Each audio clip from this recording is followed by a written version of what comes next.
संसद चल रही हो और जुबानी तीर ना चले, ऐसा तो बिल्कुल नहीं हो सकता। लेकिन इस बार मामला किसी आम नेता विरोधी बयानबाजी का नहीं है, बल्कि देश के 215 से ज्यादा वाइस चांसलरों, पूर्व वीसी और बड़े शिक्षाविदों के गुस्से का। गुस्सा किस पर?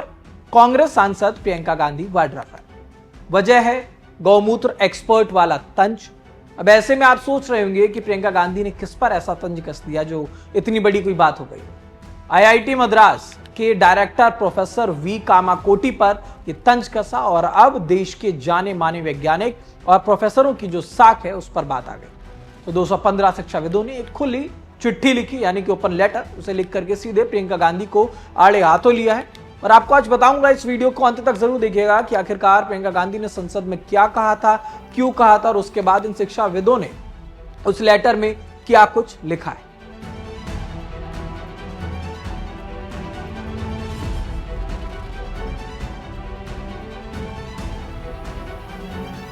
नमस्कार, मेरा नाम ऋतिक ठाकुर और आप देख रहे हैं न्यूज एक्सप्रेस। हाल ही में लोकसभा में पब्लिक एग्जामिनेशन बिल यानी कि पेपर लीक रोकने वाले कानून पर बहस चल रही थी, एंटी पेपर लीक जिसे कहा जा रहा है। अब ऐसे में नेशनल टेस्टिंग एजेंसी के सुधारों के लिए केंद्र सरकार ने एक एक्सपर्ट पैनल बनाया और इसी पैनल के सदस्यों की योग्यता पर सवाल उठाते हुए प्रियंका गांधी ने कहा कि पैनल में ऐसे लोगों को शामिल किया गया है जिन्हें वो गौमूत्र एक्सपर्ट कहती है। हालांकि प्रियंका गांधी ने सीधे तौर पर प्रोफेसर वी कामाकोटी का नाम नहीं लिया था, लेकिन राजनीतिक और शैक्षणिक गलियारों में यह बात साफ हो गई कि इशारा आईआईटी मद्रास के डायरेक्टर की तरफ ही गया था।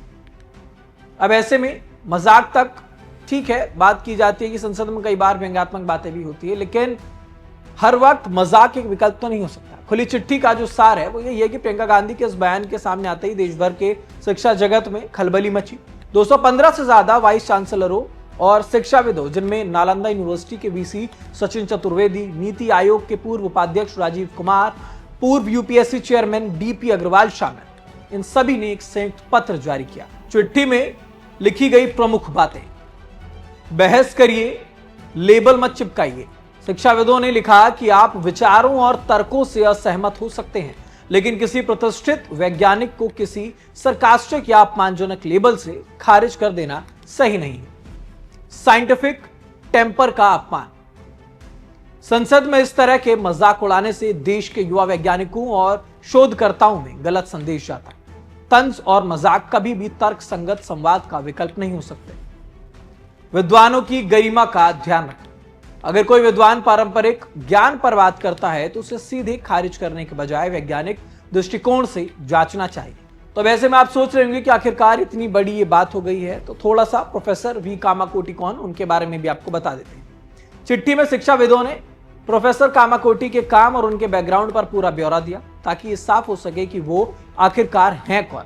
आईआईटी मद्रास के निदेशक, कंप्यूटर साइंस में डॉक्टरेट प्रोफेसर कामाकोटी देश के अग्रणी तकनीकी संस्थान की कमान संभालते हैं। स्वदेशी माइक्रो प्रोसेसर शक्ति, भारत के पहले कमर्शियल ग्रेड स्वदेशी माइक्रो प्रोसेसर प्रोजेक्ट, यानी कि जिसे शक्ति माइक्रो प्रोसेसर कहा जाता है, उसको विकसित करने वाली टीम का उन्होंने नेतृत्व किया। विस्तृत अनुसंधान, वो 150 से अधिक अंतरराष्ट्रीय शोध पत्रों के लेखक हैं और राष्ट्रीय सुरक्षा और साइबर सिक्योरिटी से जुड़े कई महत्वपूर्ण प्रोजेक्ट्स पर काम कर चुके हैं। सम्मान, तकनीकी क्षेत्र में उत्कृष्ट योगदान के लिए उन्हें कई राष्ट्रीय पुरस्कारों से नवाजा जा चुका है।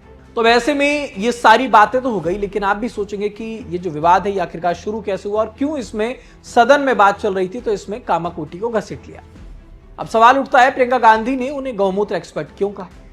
इसके तार सीधा जुड़ते हैं जनवरी 2025 से, जब चेन्नई का एक गौशाला में पोंगल के कार्यक्रम के दौरान प्रोफेसर कामाकोटी ने एक किस्सा सुनाया था। उन्होंने कहा था कि एक सन्यासी को बहुत तेज बुखार था, जो कि पंचगव्य गौमूत्र आधारित उपचार से ठीक हुआ। उन्होंने पारंपरिक भारतीय ज्ञान और आयुर्वेद पर शोध की बातें बताई।